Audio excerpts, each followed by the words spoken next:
and welcome to Masters of Divinity. I am your moderator, JP, and I am here with Father Chuck. Hey, what's happening, dude? Hey, man.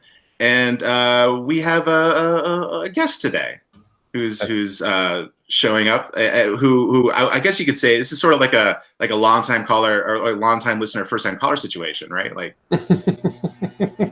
yeah.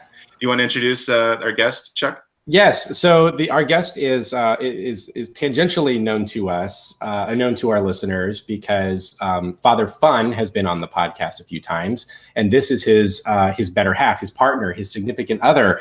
She is also responsible for the very first review of our podcast that was ever left on iTunes, and it was "I've Heard Better," 4 stars. Michael Funston. Hello. Hi, Michael. Thank you so much for joining our podcast today. Thank you for having me. And thank you for the review. I mean that. Good. It makes me think a little bit. Before we started this, there was one thing she was talking about. She was like, I just remembered I left this review. I was like, oh yeah, I was totally going to bring it up in the episode. And it reminds me of something that my head of school said to me, and I may have said this on the podcast before. But he recently said to me after my first chapel of the school year, he said, if I had to give your chapel a grade, it would be a B plus A minus. And I was sort of like, ooh, like, what did I do? And he said, but that's what you want. He says, because if everything you do is always A plus, you have nowhere to go but down. But B plus A minus gives you an area of improvement. So that's where you want to be. That's true. And I have to agree. And I have to agree with you, Michael. When we first started, 4 stars was actually very generous. Yeah, totally. I'm glad you think so. I think I didn't really understand how important those kinds of reviews were when I left that review. And then I felt really bad later on. I was like, when I did discover, okay, like when you put on, like podcast reviews, like you're actually trying to help promote the podcast. And so I felt a little bad about that, but I think maybe I'll have a different review after this episode. Awesome. That's what we like to hear. We like to hear about we're all about the nepotism and the favors. Matt isn't here with us at the moment, but he might jump in. You never know. Matt is a free-spirited Matt, as I like to call him. Yeah, that surprise Matt. I don't know what else we could call him. So he might pop in. Poppins. Mary Poppins. I watched a movie last night, guys. That's good. It's called Saving Mr. Banks, and it's a very okay movie. Is this an evangelical movie about how Mr. Banks came to the saving grace and knowledge of our Lord and Savior Jesus Christ? No, but it was directed by somebody who probably would make that movie. Okay. John Lee Hancock, director I'm actually kind of fascinated with, comes from that area of the country.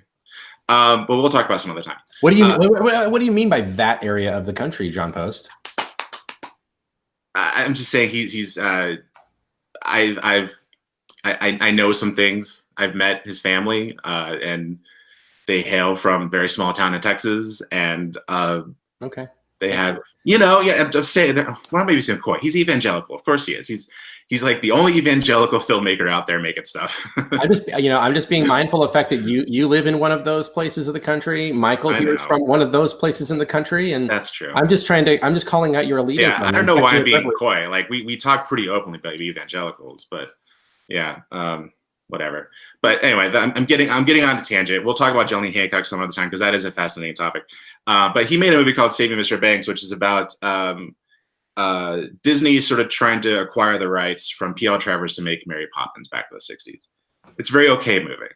I enjoyed it. But I was interested in it because there are a lot of themes on like adaptation and collaboration, and also like authorial ownership. And P.L. Travers was sort of famous for like giving Disney like a really hard time. Like he tried getting the rights to that book for like 20 years to make that movie, but she was very protective of it. And then when they finally did start collaborating, she was just like a pain because she was very like, she wanted to oversee every little thing. She got her way sometimes, not all the time, but in the end, still a pretty good movie. She did not like it that much. But it's an interesting story. It's a fun story. It's on Netflix if you want to check it out, and it's a lot of fun. But it sort of inspired this topic that I want to talk about today, which is who do stories belong to?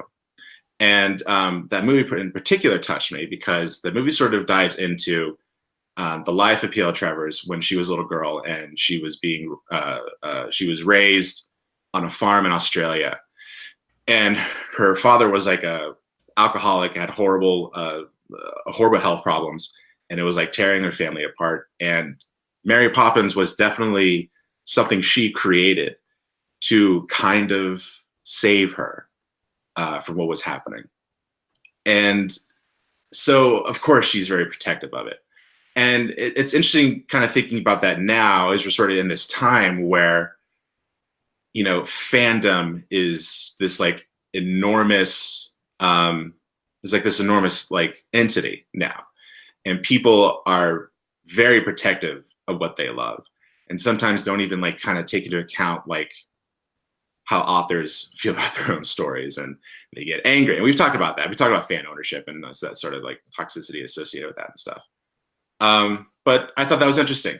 And so we're going to talk about who do stories belong to. But before we start, Chuck, should I just like, do you want me just to generally ask you guys like what you think about who do stories belong to, or should we just kind of like dance around a little bit, like kind of explore some other concepts? Well, how do you want to think we should ask what's our guests thinking?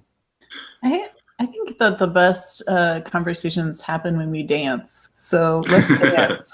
Well, Jesus is dancing in the streets. That's right. Yeah. Wait, just to explain that joke, we just came from so what we've been doing here at St. Andrew's School, and why Michael is with me here in Florida is we are doing a 24-hour a day, 72-hour total read through of the Bible. We just finished this. There he is, Matthew. Hey, I made it. And part of the finishing of the reading of the entire Bible was we had a praise band come and do music for us. And one of the songs they sang involves talking about Jesus dancing in the streets. And so I feel like I would quote it. Okay. Nice. Yeah. And because we just finished reading the Bible, I think we'll have some thoughts on authorship regarding the Bible. Yeah, that's cool. Yeah, that's definitely, I want to get into that. Yeah. That's something interesting and that's not really explored. And when I look up this kind of stuff. Matt has just joined us. Matt, just to catch you up, we literally just got started.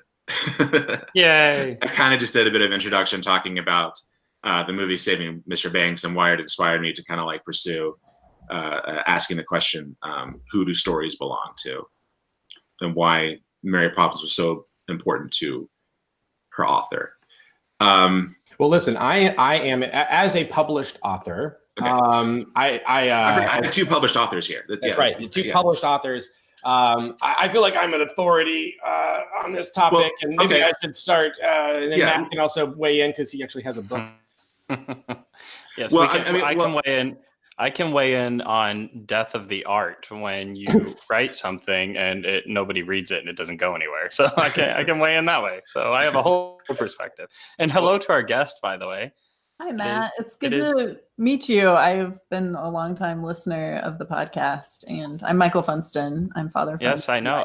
I am super excited to actually get to meet you face-to-face over the computer, but face-to-face finally. Yeah. So we already had the awkward talk about a review, so it's... Okay. Oh, good. I'm glad we covered that. And we took it to heart, and we are trying.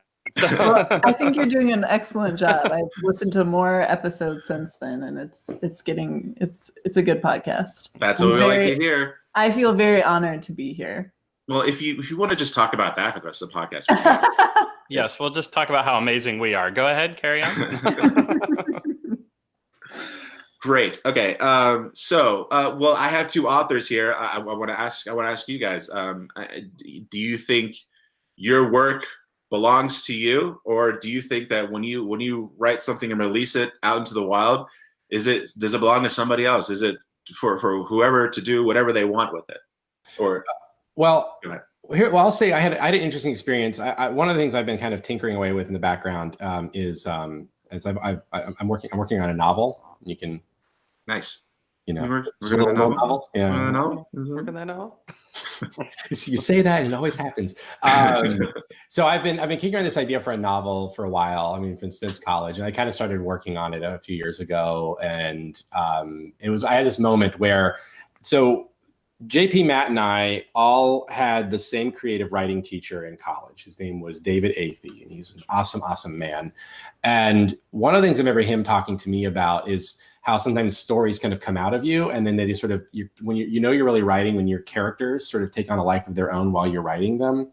And I had that moment while I was working on my novel. I had a moment where it was just sort of like, oh yeah, this is what's happening. Like, this character is going to do this. And it was just sort of like, I didn't plan it. It just sort of spontaneously came out. And I mentioned that because I think there's some truth to the idea that this stuff does have a life apart from the person who writes it. That you sort of put it out there and you sort of want to, and for me, it's kind of interesting to see where it goes. And so it does have a life of its own. It's not just something that, like, I'm carefully crafting this thing to be exactly what I want it to be, and I expect you to read it exactly as I want you to read it. Because if a character that I'm writing can surprise me, then there's things in it that can surprise anyone who reads it and say, hey, I recognize X, Y, and Z in your story. And to me, that's cool. Like, oh, I didn't intend that, but that's awesome that you made that connection. And so the idea that it has this life apart from the author, I'm totally on board with. And I think it's the only right and healthy way to do, at least with creative writing. I think that's how that works. Right. That's an interesting way of looking at it. I think I'm not a published author, but I've created characters and stuff, and I usually try to. I know that a lot of people sort of look at their writing as like, what would this character do, instead of like putting a lot of intent in what they do. Mm-hmm. And I think that I think a lot of people make the assumption that a lot of stories are like kind of created like in a vacuum, like there isn't like a whole lot of intent. I don't know. I think that there's, what am I trying to get at, Chuck? I'm trying to tell you that I think in fact very small situations like character decisions and whatnot, I think that's true. But I don't think you can like totally take away like everything that makes up who you are that has influenced what you've made. Does that make sense? Yeah. I think, right. And I think when we get to this in this conversation is where we start finding the limits, right, to this. I know that's something we're going to get into in a little bit more, but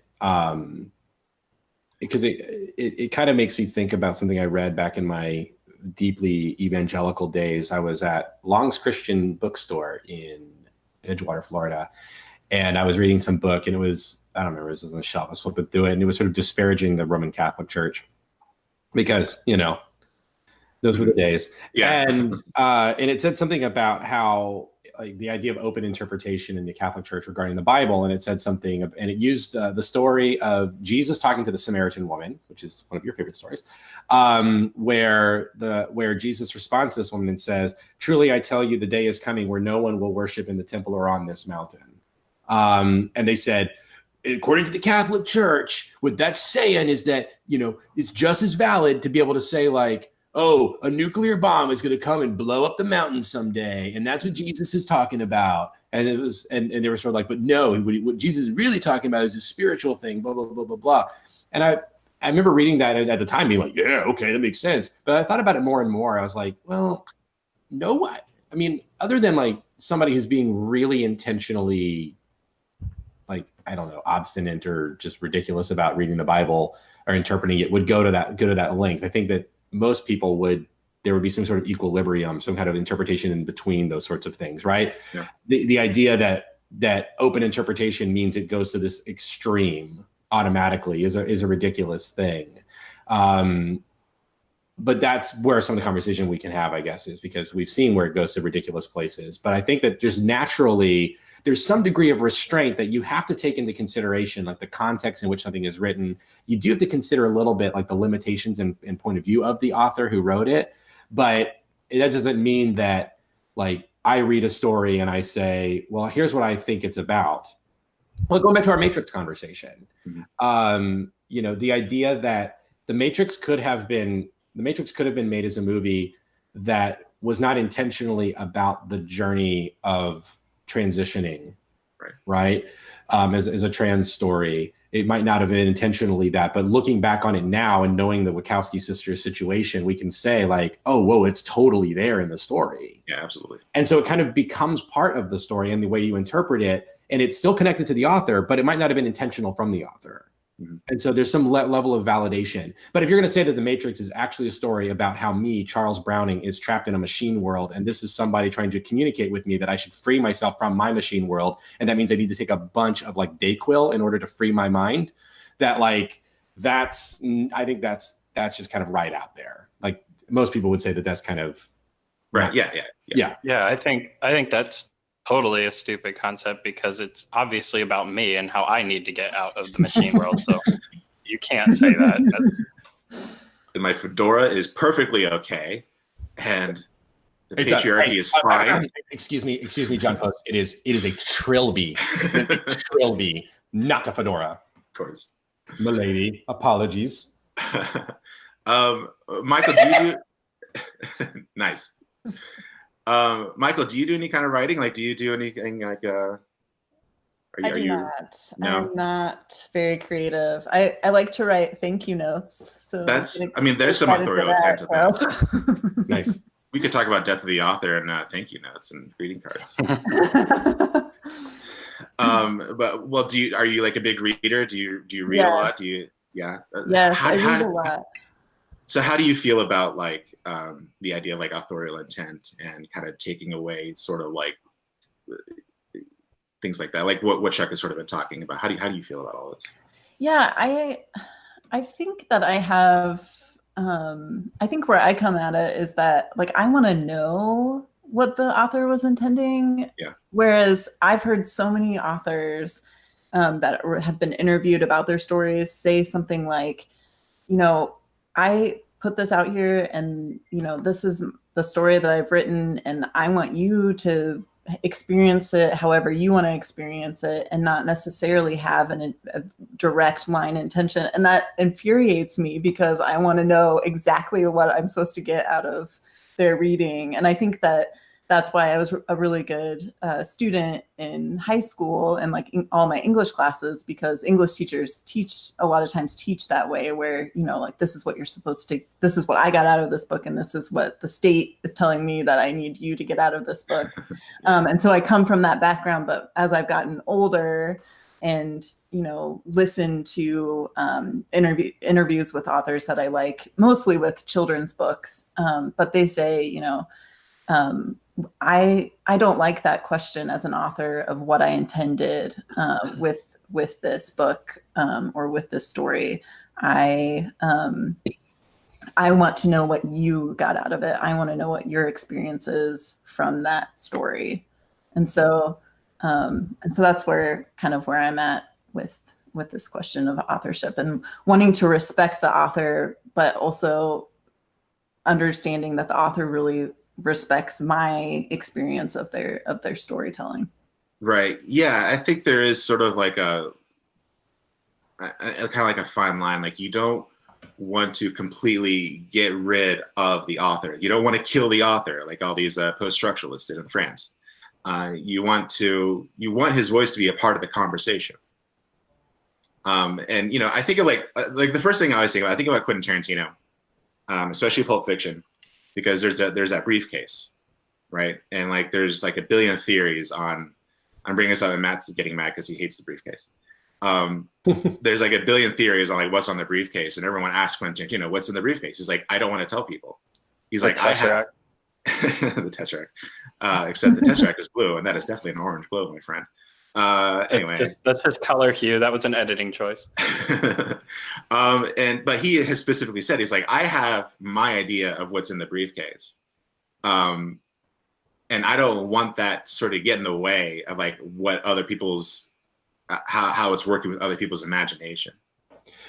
Yeah, it makes me think of something James Cameron said not too long ago. He gets so fed up with people talking about the door in Titanic. Why couldn't Leo get on the door with Rose?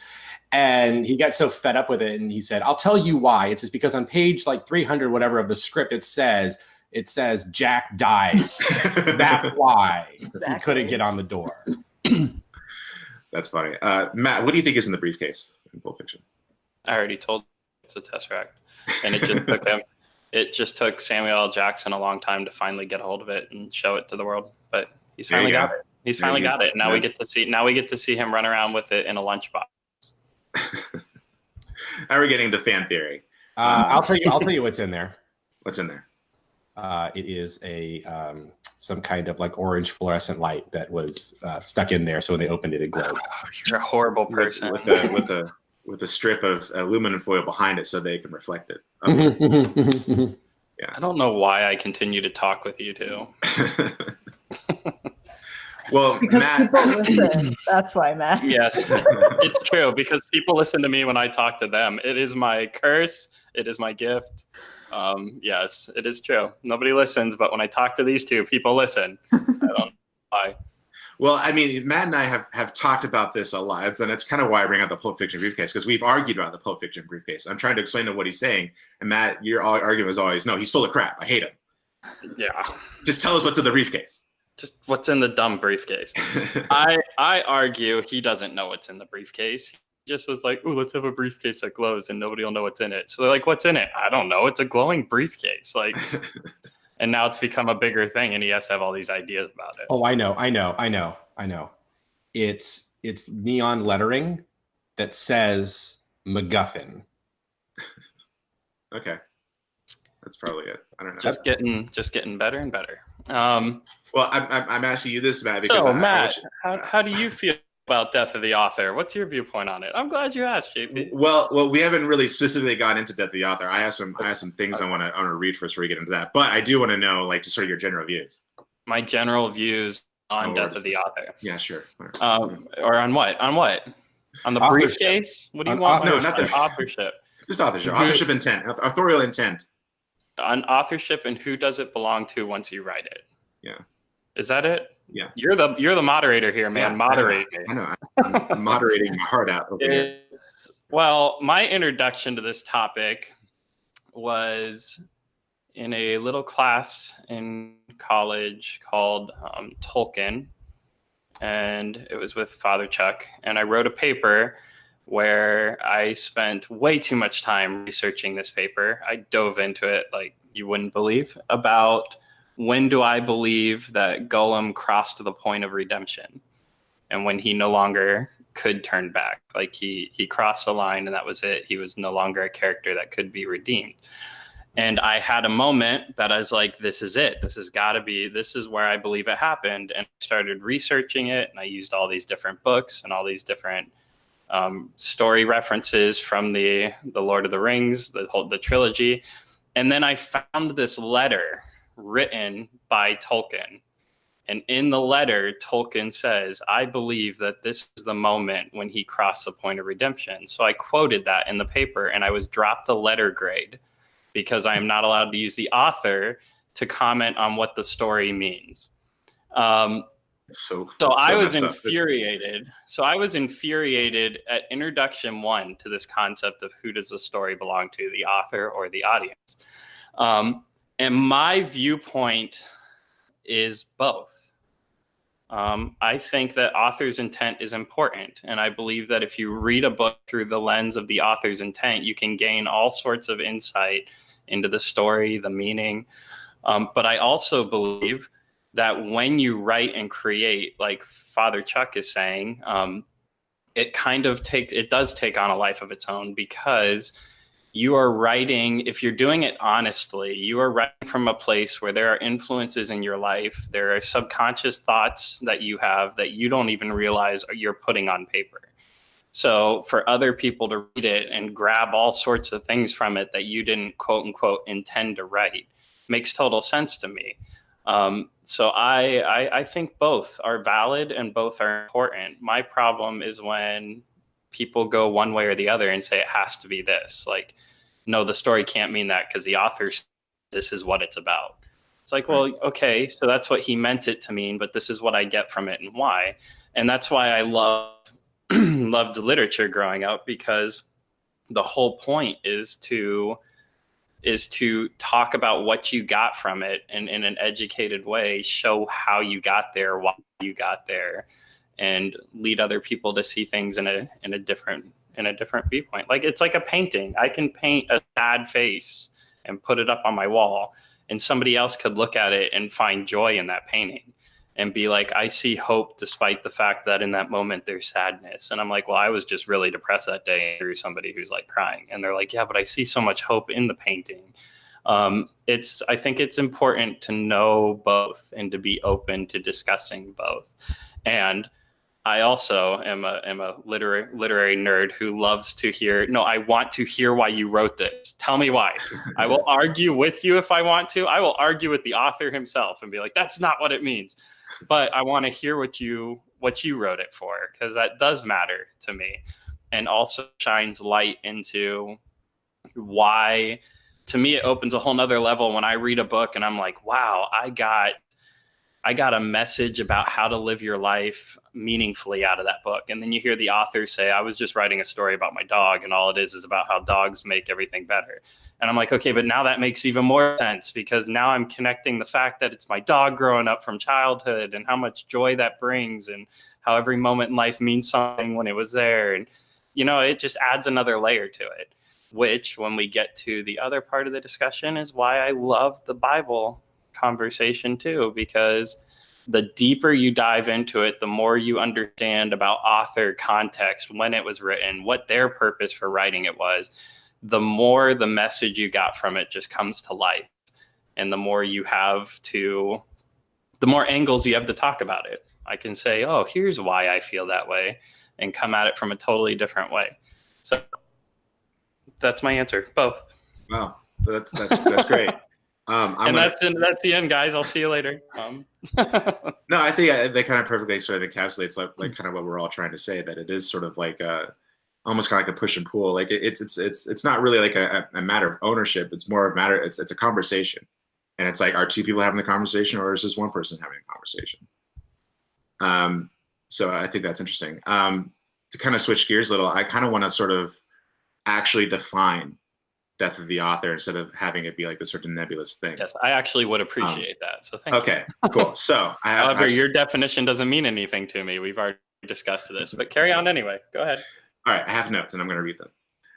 So death of the author is it's actually an essay published by French literary critic and theorist Roland Barthes in 1967.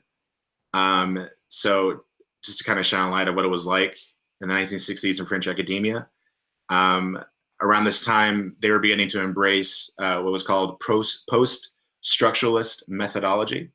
And this is where people like Barthes, Foucault, and Derrida, postmodern thinkers, were starting to come into their own. So structuralism was a methodology that saw facets of human culture as intrinsically related to a broader, overarching system or structure. And post-structuralism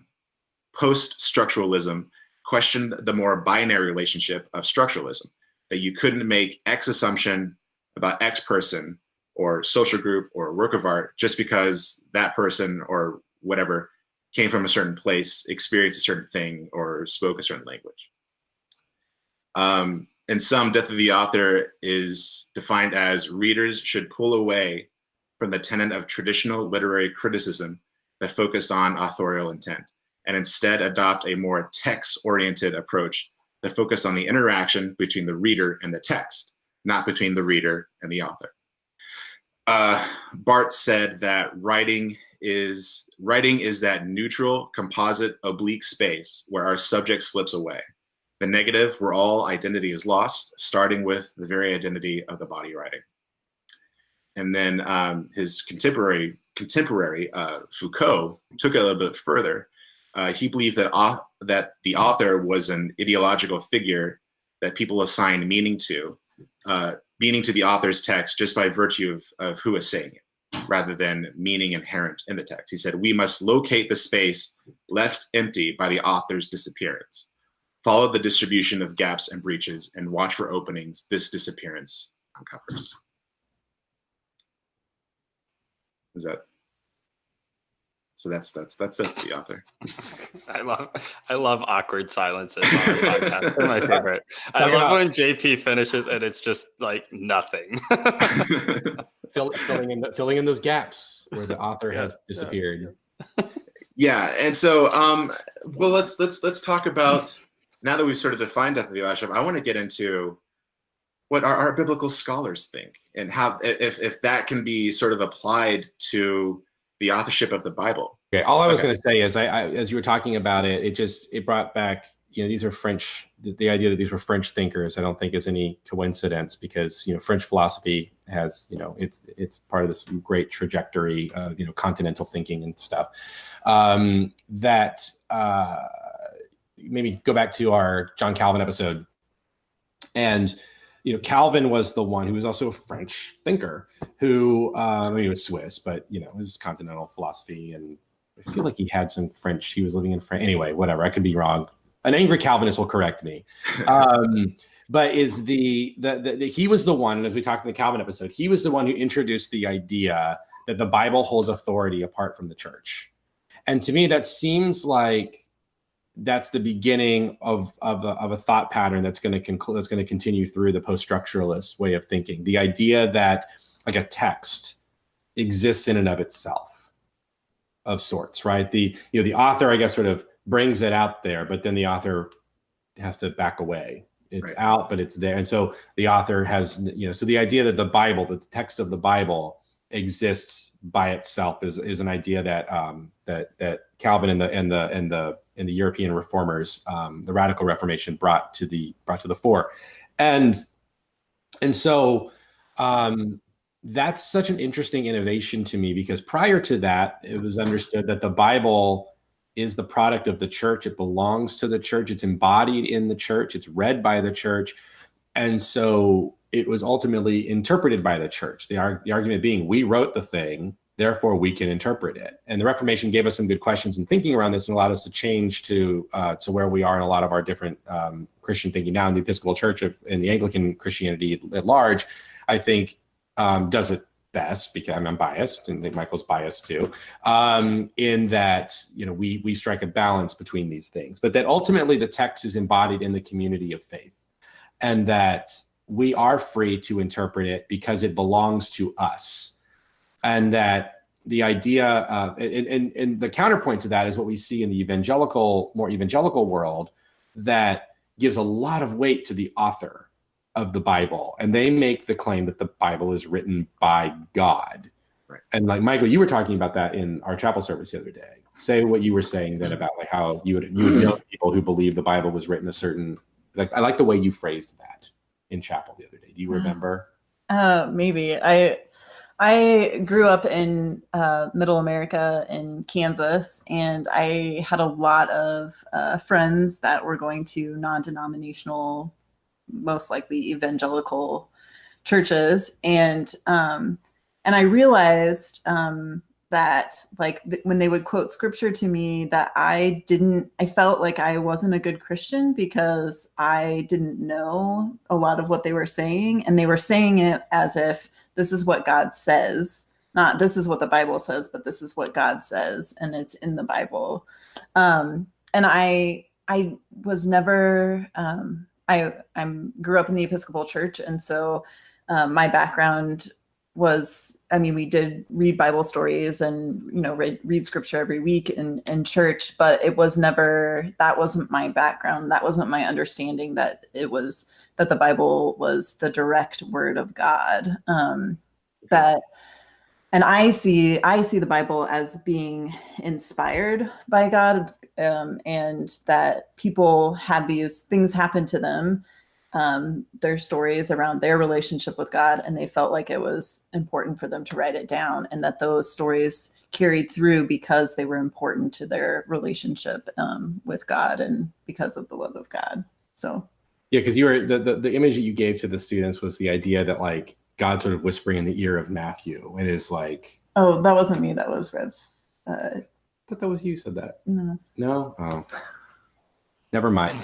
But like this idea that the Bible was, because the way I've always thought about it, so like the Bible, it's like the it was like they're sort of like using like the Ouija crystal, you know, like God's moving the thing to the words that they're supposed to be saying. And so the idea of scripture being inspired is the idea that it's like, you know, it wasn't like Matthew's perspective, you know, coming out in this and his cultural deal. It was, no, I thought that was you said that. No? Okay. Well, never mind. But hey, that was good. That was great what you said. So well, thank you.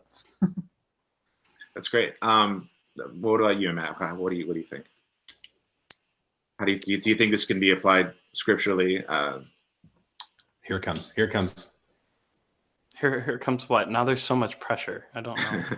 Don't know what to do anymore. Everybody's staring at me. What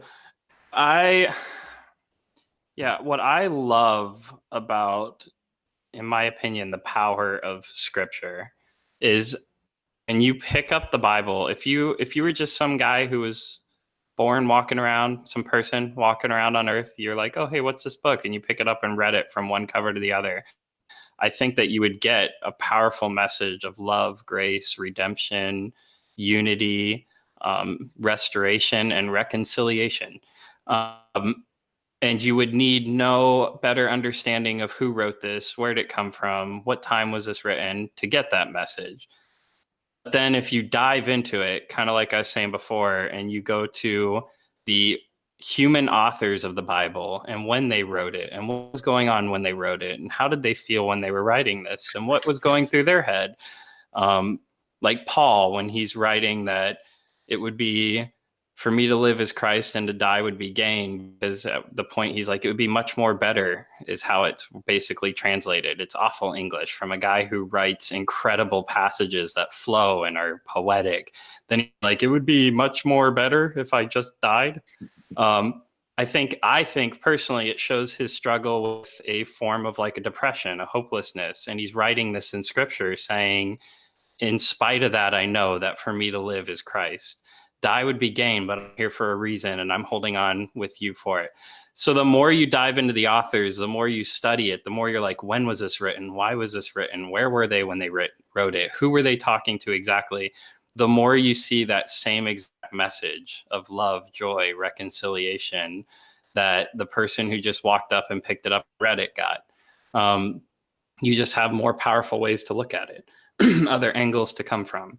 And I believe that I was grown up with kind of that understanding, like Father Chuck said. I was grown up with this understanding that the guy like sat down at the paper and then he just like blacked out and his hand moved and he was doing like that, what is that auto writing thing, like automatic writing. And yeah, automatic writing. And God is like writing the Bible through him onto the paper.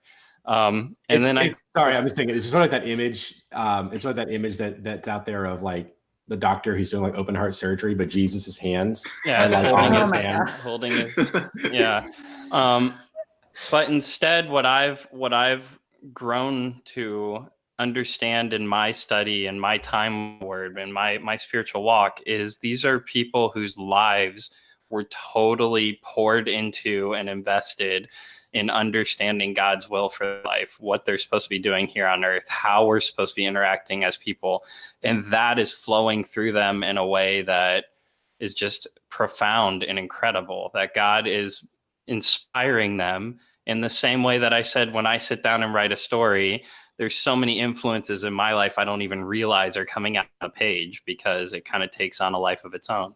I kind of picture that being how the Bible worked, is they sat down and they don't even quite understand the level at which it was flowing through them as they're writing this, like the clarity they had as they're writing, but it's just people writing it. The inspiration of God is weaving together these X number of authors over a crazy amount of years. I'm blanking out on my studying here, Father Chuck, on how many authors over how many years the book was written.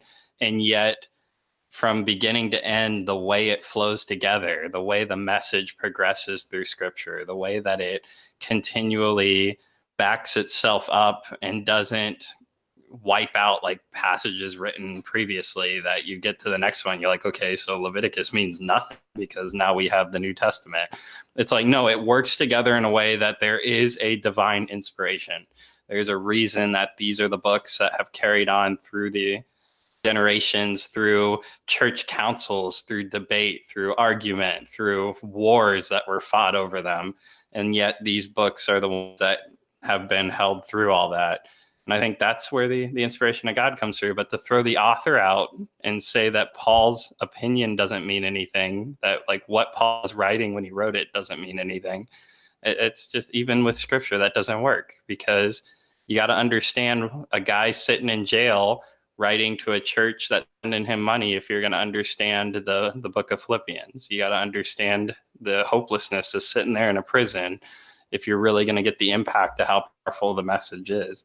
But that's what I think. That's my opinion. But no, I wrote it, so now it's recorded, it's out there, and my thoughts mean nothing. So you decide.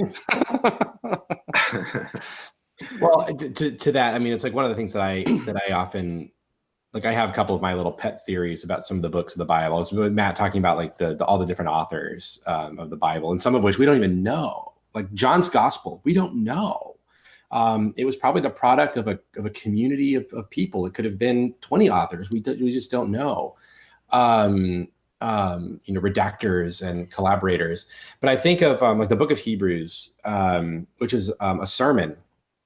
It's in the Bible. And I love that Rob Bell has a tendency to refer to the author using the female, using feminine language. He just has this little pet theory that a woman wrote Hebrews. I think it's sort of fun for him to do that because we don't know who wrote Hebrews, so why not? But my little pet theory about the book of Hebrews is that it was a sermon delivered on the occasion of the destruction of the temple of the temple in Jerusalem. I've read nothing to back this up, but it's just this idea that's come to me over the years as I've read it over and over. And to have that idea in the back of my mind, to see where basically if Jewish Christians who still saw their faith connected to the temple are now saying, what do we do now? This writer is now in a situation where, like, we have a temple that's actually in the heavens. It's not here on earth. It connects to the things that are happening in the heavens. And it just seems to be that's part of the project of it. And whether or not that's true or not is obviously up for debate. But to me, it's an interesting thing about this historical context that it came out of. If there's all this stuff coming around it, the mindset of the person who wrote it, it doesn't mean suddenly that, we find out that, like, if I find out tomorrow that, basically like the biblical version of like Bubba Smith wrote it on like a roll of toilet paper after like taking some mescaline or something, like I'm not gonna suddenly be like, oh, well, the Bible's done now. It's because, again, the way these stories have been kind of captured and enshrined in the community of faith, and we consider the wider context and implications and what they mean for us, it just takes on this enrichment that puts us in this place, like what Matt was saying in the beginning, that it's sort of a dance between the author and the audience, the reader and the writer, and that's sort of where it exists, is there. Right. Yeah, and I think a lot about, like, this is sort of causing me to think about the Book of Revelation, and how like, if you just like, I come from an evangelical background, and so evangelicals have this entire like narrative just totally like planned out as if they've totally literally interpreted the Book of Revelation. They know it backwards or forwards. It's Left Behind, right? It's what you said yesterday. It's Left Behind. It's Thief in the Night. But when you sort of kind of apply it, like thinking about John, this disciple of Jesus, who's growing up in this really oppressive time, it starts to kind of take a different sort of like meaning. And it's interesting because, I didn't say this when we talked about, when we watched The Thief in the Night, but kind of watching it now under different sort of like different beliefs I have now about, like, against, anti-authorianism and stuff, anti-authoritarianism and things like that. It kind of, even I just kind of took on a different meaning. I'm like, this could be about like illegal immigrants, Mm-hmm. And I don't know. I feel like I don't know if death of the author is necessarily responsible. But I do kind of think that's those sort of post-structuralist thinkings have kind of worked its way into our modern world. And I think that if you just sort of like spent more time, studying the context in which like something like Revelation was written, by who it was claimed to be written by, it would just kind of derive a whole new meaning, and not just like this, not this, fantasy, this like Lord of the Rings style heavy metal side of the van. I would argue that any depth that you find in A Thief in the Night did not come from the author. That's just my argument. I mean, and that's just one of those things, right? Where it's like that I found kind of fascinating as I was watching that movie. I'm like, if you were just to show this to me as someone who wasn't raised evangelical or even like a Christian, I'd be like, oh well, like they understand that dictators are bad. Like, so but they had this weird view of it though. Like, oh wow, they really don't like the UN. But they think they're oppressed. That doesn't make any sense. Yeah, it's that too. And they got one van. I was gonna mention something that I was thinking about as you guys have been talking and thinking about, like, if we just look at the scriptures standing alone, and I'm wondering if, like, when they first were written and they were first, I guess, not everybody had access to reading them. It was the people in the temple and who were reading them. But like, they are in the context of that, or know where they would have known why, different books were written certain ways, because they would have been at temple and talking about it each week. And I feel like if we try to do that today without any of that context, we lose so much. I mean, one of the reasons why the story of the Samaritan woman at the well is my favorite story is because I know a lot about the context of why that story is so powerful, the time of day, why she was there alone, why it was crazy that Jesus was talking to a woman, why it was crazy that Jesus was talking to a Samaritan, like all of these things that if you're just reading that story as is, I wouldn't know any of that stuff. And so I just think about, I wonder if, like, not thinking about the author at all back when those scriptures were written, if that was possible then, but it's just not, it's impossible now to get any meaning or understanding or goodness, I guess, from reading a text without any of that background. Yeah, post-structuralism, as you mentioned, because you mentioned Derrida. Derrida is a big figure in postmodern philosophy and thinking. And one of the schools of theology that I've been really influenced by is called radical orthodoxy, which is in response to postmodernism. And they make the argument that postmodernism is just modernism continued, and that what their enterprise is more critical of the modernist enterprise, and it's a whole big thing. Anyway, one of the guys who writes in someone in that school is a gay Roman Catholic theologian named Gerard Laughlin, and I love his work very, very much. His first book is called Telling God's Story, and it came out in the 90s. And in it, he addresses one of the characters in the Episcopal Church is a bishop by the name of John Shelby Spong, who is like sort of a notorious heretic. I don't know what your mileage on Spong is, but he's a heretic. No. And he developed like what he calls like a non-theistic Christianity, and it's just this whole thing. Anyway, Spong has a tendency to write and say things that were inflammatory for the sake of inflammation, and he was doing it, I think, to spark conversation and thought. I think he had a little bit deeper enterprise than a lot of people give him credit for. But Laughlin responds to him because one of the more notorious things that Spong did is he talked about how he made the claim that Jesus's mother Mary was raped by a Roman soldier, probably named Gabriel, and that's how Jesus came about. And that the church sort of, had to make the story look nice. And Spong is what he's trying to do when he says is to try to emphasize the brutality of the world in which Jesus comes into. And he basically claimed, like, this is the only way it makes any sense. Women are the victims of violence and blah, blah, blah, blah, blah. Well, Laughlin comes back on this and says, in a very sort of cheeky academic innuendo says Spong would insert a man where the Bible would not have one.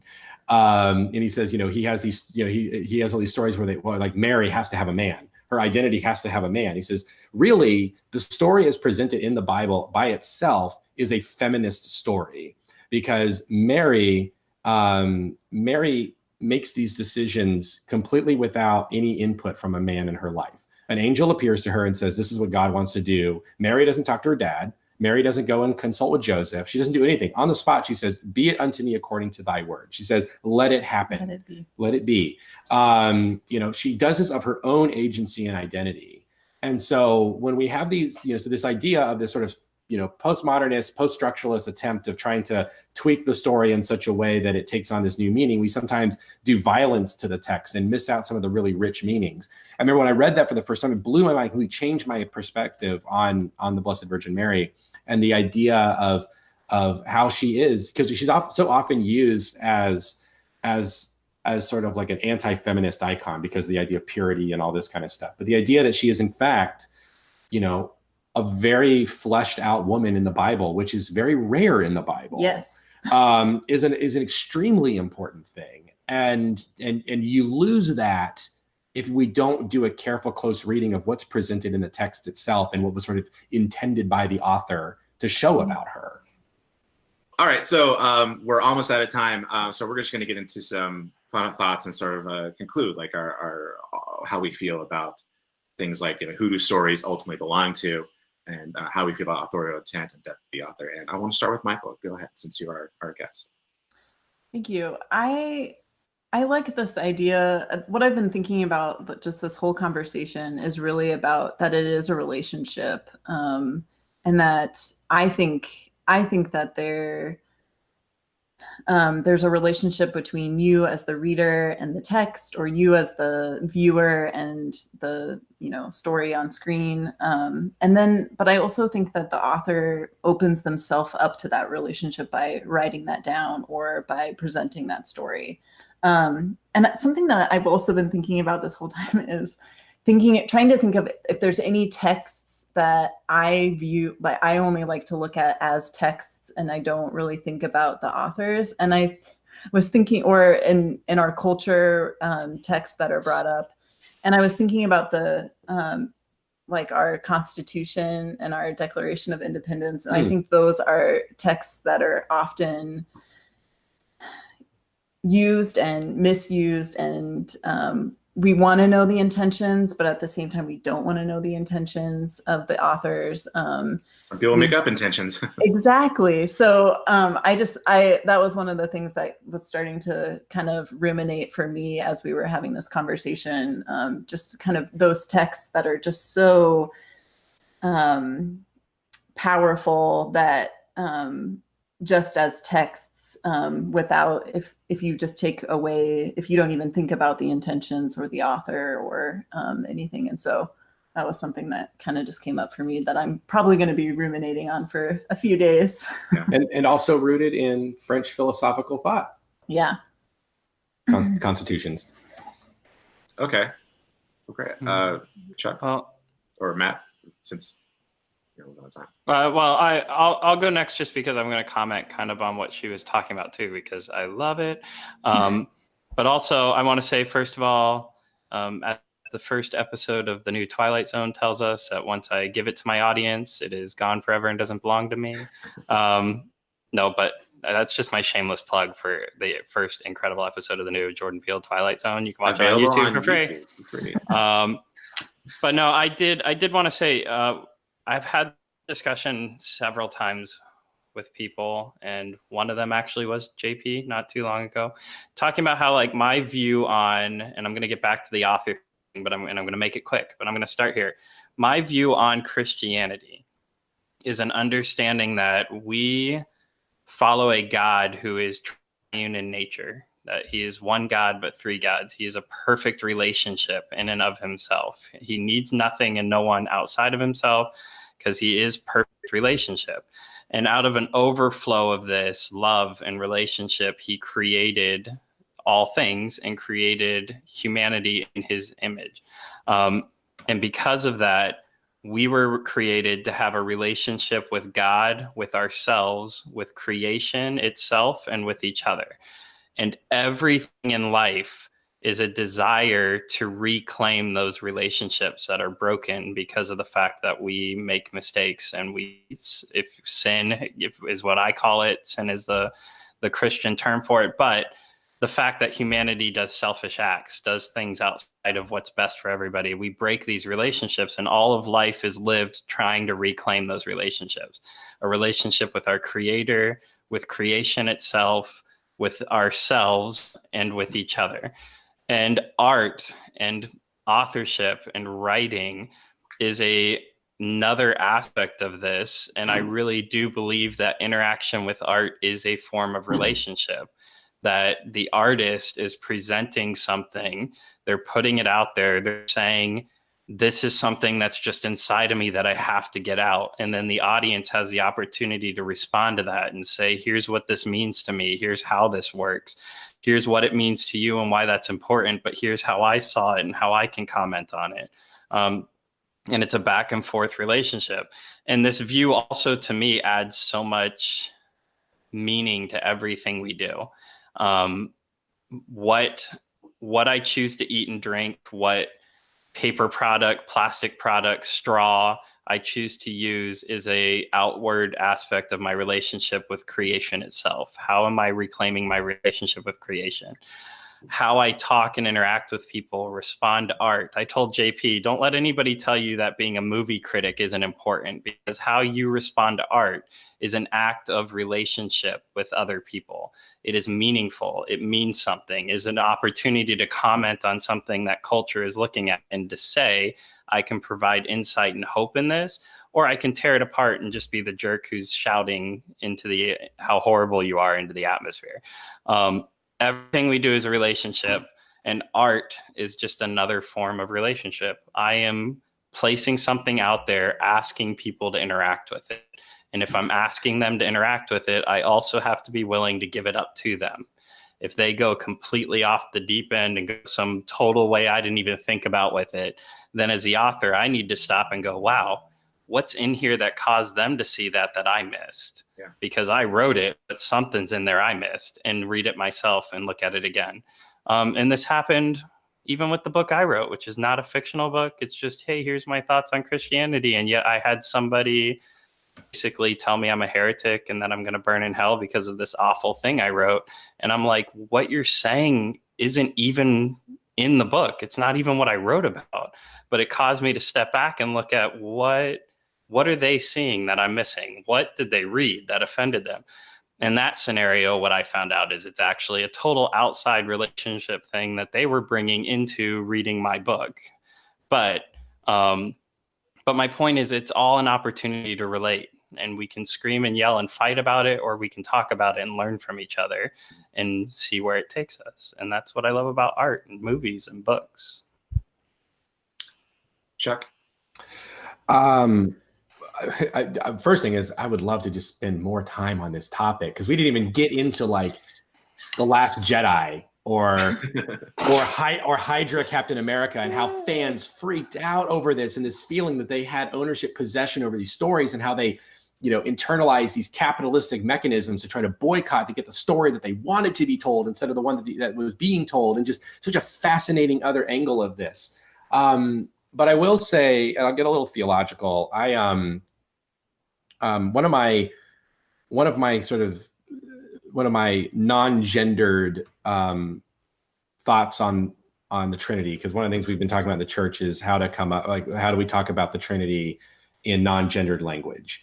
And so one of the terms that I've come up with, one of the formularies I've come up with is mind, word, and utterance. That the relationship between like a mind, like the creator being the mind, the father being the mind, the second person of the Trinity, the Son being the word, which is, originates in the mind, but the utterance is what carries it out. And when the word leaves, it takes on a life of its own. And it's out there. And so it has its own independent existence, so the word became flesh and dwelt among us. Years ago, I read an interview with, what is her name? Her name completely escapes me. She did the show Girls. Why am I forgetting her name? Oh, why am I forgetting her name? Is it Lena Dunham? Lena Dunham, that's it. Lena Dunham. I read an interview with Lena Dunham talking about the show Girls, and she talked about how her character has tattoos on her body because of the idea of showing authorship of her body and the idea of, that there's authorship there by contributing to it. And around that time, I had been reading the book of Revelation, and when Jesus shows up, it talks about all of creation will look on him whom they have pierced. So the idea that Christ carries his wounds, even, after the resurrection, he shows them to Thomas. So Christ's wounds remain with him. They're part of him after the crucifixion and even after the resurrection and even into the ascension. And then we'll see them again in the eschaton and the return. So in a bizarre way, God allowed himself to be authored by creation because those wounds exist because they were inflicted on him by creatures. I'm not sure what to do with all of that, but it's an interesting thought that Christ continually maintains this author that speaks a little bit to what we've been hinting around and dancing around here with the idea of the relationship between author and audience. That thing, this word was uttered and given to us, and we did something with it, but it still carries those meanings that we put on it, even if those meanings were violent. But then, even then, that violence is reinterpreted to be about love and about transformation. Kate Sonderegger, who is an Episcopal priest and was one of my systematic theology professors in seminary and wrote her book on dogmatics. She talks about how language is a creature. It's something that exists in creation, therefore it's a creature, and that God commandeers all creatures for his own purposes. And so the idea that, again, it just all speaks to this rich theology and relationship that we have with stories and language and how God uses it and how it reflects relationship with God. And like I said, I could keep going on and get into a really heady space, but I just wanted to throw that out there and leave us with that. Great. Yeah, we're gonna have to do it again and go to that heady space because you can't drop that bomb and then be like, all right, bye guys, no talking. I know. Please. Hey, Matt's usually the one to do it. I'm doing it today. I know. Is this what it feels like to be? I don't like it anymore. I don't like it. Yeah, and all right. So I'm going to answer the question: who do stories belong to? And I don't know if you're going to like the answer or not, but it's Alan Moore. They all belong to him. Alan Moore. He cast a spell on the earth, and now all stories belong to him. Sorry. Do you know about the fight between him and Grant Morrison? Yeah, I know about it. Yeah, my cousin has told me about it. Their wizard fight. Yeah. I was reading, just really quick. I was reading through the new issue of Green Lantern last night, and there's a villain in it named Controller Moo, and Grant Hold on Morrison. a second. I have a dog whining outside my door. Hold on a second. Aw, bring him on. Aw, where's the puppy? Just awkward silences. This is what we're known for best, guys. Hopefully we don't hear the sound of like a newspaper striking something. Stop it. Whack. Be still, Cody. Oh, and that was the day the podcast. Oh, hi, JP. Sorry. Hi. I know you're saying excellent things about me and my Alan Moore joke. Yes. Excellent. Well, so Grant Morrison's writing the new Green Lantern comic, and so one of the villains in the new issue is called Controller Moo. Yeah. And it talks about it's clearly an Alan Moore like Moo, like Alan Moo. It's clearly an Alan Moore reference, and I'm like, really, Grant Morrison? Like, you guys are having your wizard fight through the text of your comics. Come on. The last joke comment thing I'm gonna make is I didn't get to comment on Saving Mr. Banks, which is an incredible movie, by the way. But I will say, okay. Also, I also will say.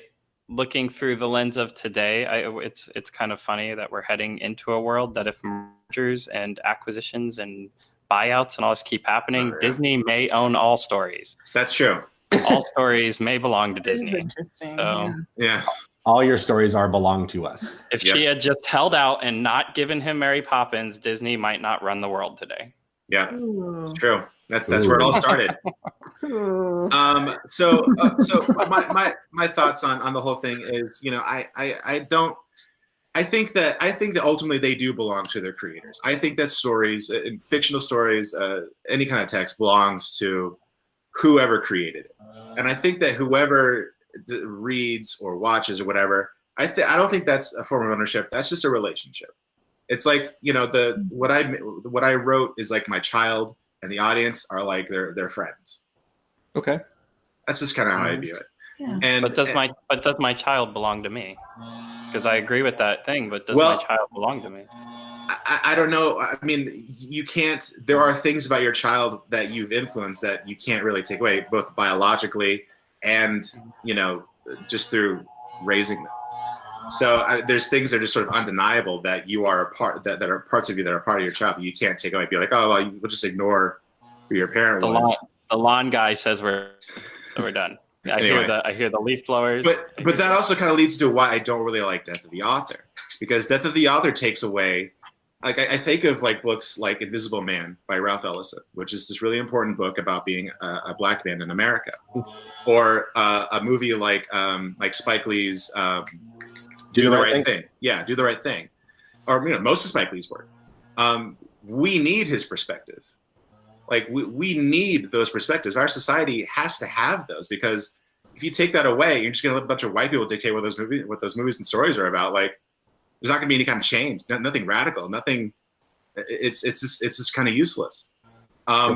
So, but poo-poo Death of the Author. Whenever someone brings it up, tell them shut up. I don't like it. Get it out of here. So that's sort of my ultimate thoughts on stories and whatnot. And Mary Poppins belongs only to P.L. Travers. Does Mary Poppins, the book, only belong to P.L. Travers? What about the edited movie? Hey, look, you're not helping us come to an end here, guys. She really doesn't. I'm just gonna start hanging up. She really didn't like them. Oh gosh, I'm just trying to imagine. Like, did you guys see the new Mary Poppins? No, I can't. I didn't see Saving Mr. Banks, and I haven't seen the new Mary Poppins because I love that movie. So the Mary Poppins movie so much. So it is great. I mean, I think you should check out Saving Banks. I think it's worth checking out. It's it's on Netflix. Okay. Yeah, you might be able to pass on the new Mary Poppins. The new Mary Poppins. Oof. No. Okay. So yeah, I think that's a kind of a great place for us to end. Awesome. I want to thank our guest, Michael. Thank you so much for joining us. Yes, I'm thank you so much for having me. Yes, please come back and join us again. Honored. Okay, I will. If you guys are talking about something like maybe Captain Marvel or another movie that has a lead female and you don't have a female guest or somebody speaking to that, I would love to be that person. I think that is missing from this conversation. Oh, yeah. We'd love to do that. And I've said my piece. Okay. Thanks again. And I want to thank Father Chuck. You're welcome. And Matt Wells. You're welcome. Thank you so much for joining us. Join us again next time and have a great week. Good journey. Good journey. Good journey. Good journey.